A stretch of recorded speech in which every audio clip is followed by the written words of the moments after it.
우리가 누군가한테 마음속 깊은 이야기를 털어놓고 조언을 구하는 거. 그러니까 상담이라는 게 대체 언제부터 시작됐을까요? 기독교의 2000년 역사를 들여다보면요. 바로 이 영적인 돌봄이 어떻게 변해왔는지 그 거대한 여정을 따라가 볼 수 있습니다. 자, 우리 함께 그 시작점으로 한번 떠나볼까요? 요즘 우리가 흔히 말하는 상담이나 멘토링 있잖아요.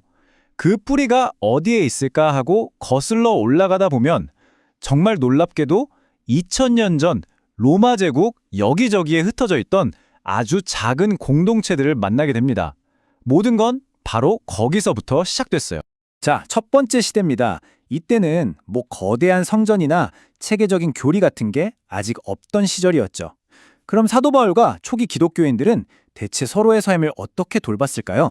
2000년 전 사람들 고민 좀 보세요. 부부관계, 자녀 문제, 사람들 사이의 다툼. 진짜 놀랍지 않나요? 시대는 이렇게나 변했는데 인간의 근본적인 고민은 정말 그대로인 것 같아요. 사도 바울은 바로 이런 진짜 현실적인 문제들의 답을 줘야만 했습니다. 그럼 그들은 이걸 어떻게 해결했을까요? 그 방법이 놀라울 정도로 실용적이었어요. 멀리 떨어져 있는 사람들한테는 편지를 써서 상담해주고 가까이 있는 사람들은 직접 만나서 제자로 삼았죠. 근데 핵심은 바로 공동체였습니다. 서로 막 격려해주고 때로는 좀 따끔하게 바로잡아주면서 같이 성장했던 거죠. 특히 지금 생각하면 좀 상상하기 힘든 공개적인 죄 고백을 통해서 공동체의 투명성을 지켰다는 점, 이게 정말 주목할 만한 부분입니다. 이 모든 노력의 최종 목표는 딱 하나였습니다. 바로 근본적인 변화. 그냥 기분 좀 나아지는 수준이 아니라 옛사람이라는 껍데기를 완전히 벗어버리고 완전히 새로운 존재로 다시 태어나는 거예요. 이게 바로 초대교회 상담이 추구였던 일종의 혁명이었던 거죠. 하지만 시간이 흐르면서 이 공동체 중심의 돌봄은 완전히 다른 모습으로 바뀌기 시작합니다. 중세시대로 접어들면서 영적 지도의 역사에 정말 거대한 전환점이 찾아오게 되거든요. 이 흐름을 한번 보세요. 처음에는 하나님께 직접 고백하는 아주 개인적인 행위였던 게 어떻게 점점 제도화되는지 보이죠. 4세기에는 하나님께만 고백해야 한다고 했는데 한 100년 지나니까 사제한테도 괜찮다는 식으로 문이 열려요. 그리고 곧 지침서, 그러니까 매뉴얼이 등장하고 마침내 710년에는 의무가 되어버립니다. 개인의 영적 돌봄이 교회의 공식적인 성사로 완전히 모습을 바꾼 순간이죠. 그리고 바로 이 딱딱하게 굳어진 제도에 균열을 낸 거대한 사건이 터집니다. 바로 종교개혁이죠. 상담의 역사는 이제 완전히 새로운 길로 접어들게 됩니다. 이 변화를 이끈 엔진은 바로 만인제사장설이라는 당시로서는 정말 혁명적인 아이디어였습니다. 더 이상 어떤 특별한 사제만이 하나님과 사람을 연결하는 게 아니라 모든 신자가 바로 그 역할을 할 수 있다는 선언이었으니까요.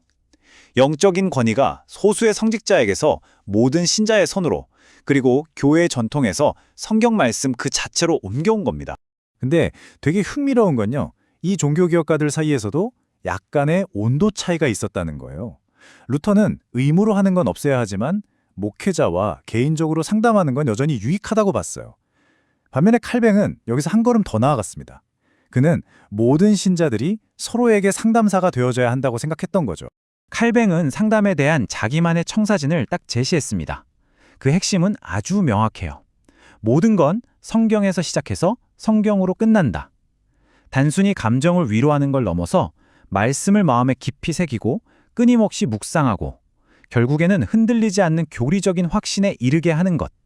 이게 바로 칼뱅이 제시한 성경적 상담의 길이었어요. 종교개혁이 열어젖힌 이 길을 가장 치열하게 걸어갔던 사람들이 있었습니다.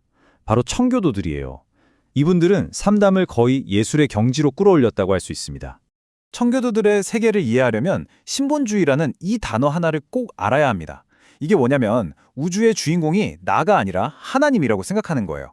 그렇게 되면 상담의 목표도 당연히 바뀌겠죠. 내가 어떻게 하면 행복해질까가 아니라 내 삶이 어떻게 하면 하나님을 빛낼 수 있을까? 이게 유일한 질문이 되는 겁니다. 바로 이 문장 하나가 청교도 상담의 심장을 그대로 보여줍니다.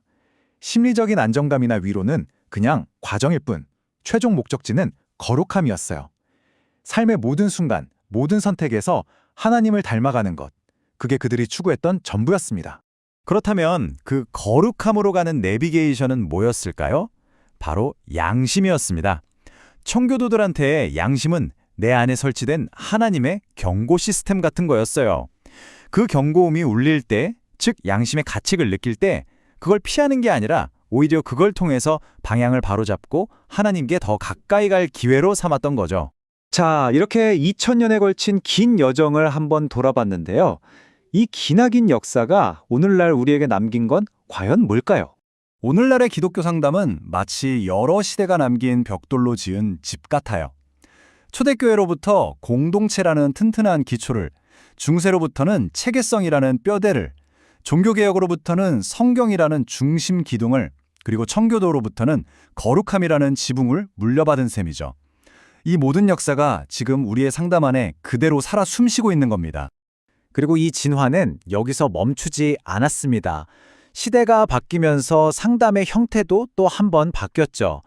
복음주의 운동과 함께 등장한 부흥 집회는 어떻게 보면 수천 명을 대상으로 하는 일종의 대중상담의 장이 되었습니다. 이처럼 영적 돌봄이라는 건 시대의 필요에 맞춰서 계속해서 새로운 옷을 입어왔던 거죠. 그래서 마지막 질문은 바로 여러분을 향합니다. 우리가 친구에게 고민을 털어모을 때, 전문가를 찾아갈 때, 혹은 조용히 성경을 펼칠 때, 어쩌면 우리는 자신도 모르는 사이에 이 2000년의 긴 대화에 참여하고 있는 건지도 모릅니다. 이 거대한 역사가 지금 당신의 삶에는 어떤 문의를 남겼을까요?